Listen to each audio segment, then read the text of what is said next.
Hey guys, welcome back to my channel. If you haven't already, go subscribe and then comment at the end of this video.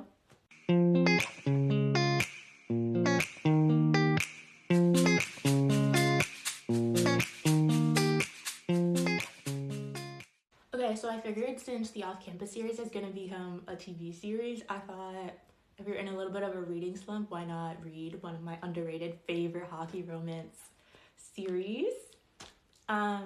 I read these books I think a year ago or 2 years ago, but I absolutely love this series, and I feel like if you like Liz Tomford's series of like Mile High, Caught Up, Play Along, The Right Move, if you like those books, you'll like these books, I feel. Okay, so this is Sloane St.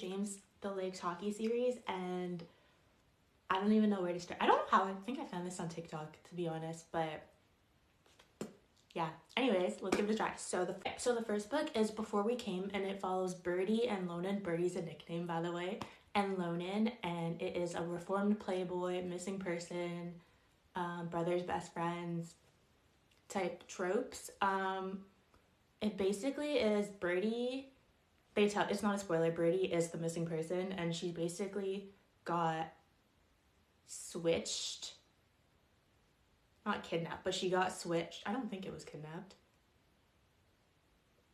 I don't know. Anyway, she gets taken as a child, and then like years later she finds out that like that those parents are not really her parents, and then she goes and finds her real parents, and that's when she meets Lonan and the rest of her family. Lonan is her brother's best friend. She also grew up with him, so it is childhood lovers type trope too, and they basically just get reacquainted with each other and fall in love with it. I didn't finish this book the first time I read it because I thought Birdie was really annoying in the sense that she would like kiss Lonan or like kind of lead him on and like be feeling for him, but then she would contradict herself and be like, no, we can't do this, I need space, we're not like, we shouldn't be doing this.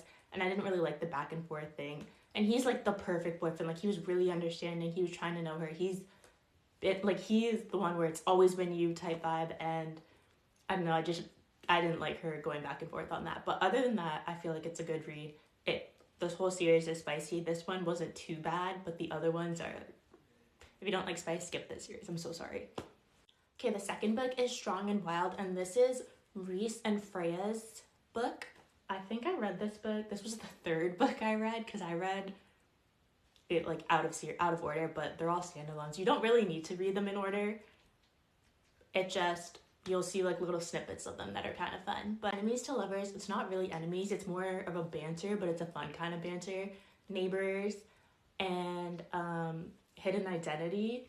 She's basically a streamer, like, but it's from like the mouth down when she streams, and I'm pretty sure she does baking and stuff on her streams.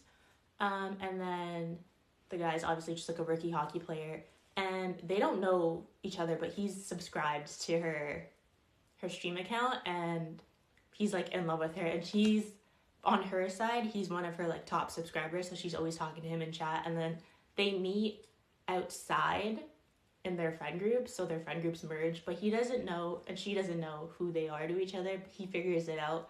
So that's kind of like the only red flag I feel like, was that he knew it was her and he put the pieces together, but she didn't know, so he basically tried to make her fall in love with him. But yeah, they were also just like low-key friends with benefits kind of vibe. But yeah, also look up the spicy scenes type of kinks, because some of them might not be for everybody. I know some of the scenes I was like, I don't really like that. But yeah, so just make sure you double check before you go into this book, I promise. It is a fun read, but it is very much a lot of back and forth that I didn't really like sometimes. This book is In the Game with Raleigh and Barrett. I didn't personally read this book because I don't like the secret baby trope at all. Like, I hate that trope with everything in me. So if you're not a fan, don't read it. But if you don't care, go ahead and read it. It's basically a second chance romance. It's always been you kind of vibe. From the back of the book, it's basically they hooked up and it was such a fun time. Like, they both were really into each other, and then first, I don't remember why he ended it, but he ends it, and then they don't see each other for 5 years. But she does have a baby, and I think she tells him in the synopsis she tells him, and apparently he reacted really bad, but then in his side of the synopsis it says she just left without a trace. So there's definitely miscommunication, and I hate that trope too, so I warned you. Anyways, I'm assuming they worked through it because they're in the 4th book, so yeah. The 4th book, Stand and Defend, and it's Camden and Jordana, I don't know, but my man Banksy, this is my book. I read this book first. I didn't know it was part of a series until I started it, but anyways, I read this first, and I would not change it because it just set my standards too high. I love this man. This man is a mix of Ryan Shea and Isaiah Rhodes from the series I said before, the Windy City series. So if you love them as much as I love them, you're gonna love Banksy. He's like reformed playboy. He's not really reformed, but for her, he's reformed. They're roommates. It's ex's best friend. What other? It's protective main male character. He teaches her, if you know what I mean. Talks you through it, kind of vibe. This book is basically Banksy meets the female main character at a wedding. He's the groomsman, and they don't end up getting married. Jordana and her previous fiance, whatever, they don't get married, so she basically runs away, and she meets Banksy, and she needs a place to stay, so she ends up crashing with him. He's like, sure, whatever, I'll help you out.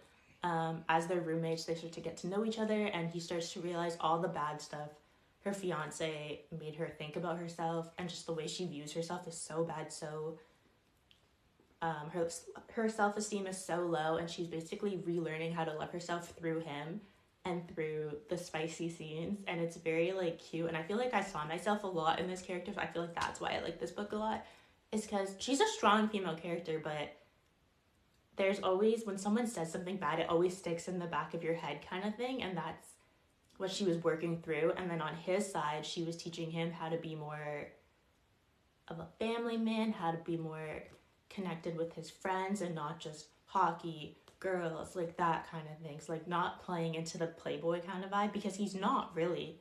That's just kind of how the media portrays him, but he's a really good guy. So I love their little dynamic and their balance, and he teaches her just how to love herself, and it's fun. It's a fun read. This is also the spiciest book out of the 3, I think. Strong and Wild was the second spiciest, but this one is by far the spiciest, so be warned. And do with that with what you will, but yeah. Okay, so let me know if you want any more book recommendations, or if you have any book recommendations that you would like to share, please comment down below, and I will see you next time. Bye!